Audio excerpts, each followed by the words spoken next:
Hindi po maganda ito, Madam Chair. Kaya nag-exist yung Senado, in particular, yung buong Kongreso, para meron tayong checks and balances. Hindi po pwede yung executive branch of government, hahayaan na lang natin na gagawa sila ng mga hakbang na lapag sa ating konstitusyon. So we are here to check them.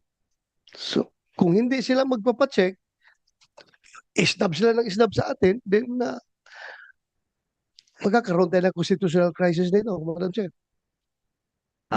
Thank you, Mr. Sang-ayon po ako sa inyo at talagang hindi tama itong pangkalahatang sinasabi. Lahat na lang executive privilege, lahat na lang sub judice. Alam naman natin, hindi naman tayo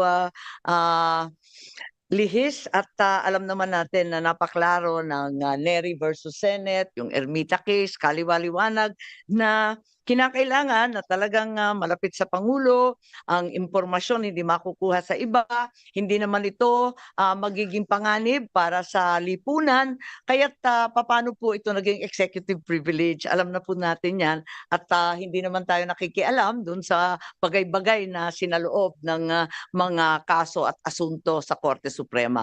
Kaya ang palagay ko, dadami po ang sampina na hihilingin natin sa ating Senate President. Marami na po kasi kung dadalawa lang yung na-absent dati, pagkarami-raming absent, nakikita natin tayo-tayo lang na narito. Kaya nalulungkot po kami. At ngayon tawagan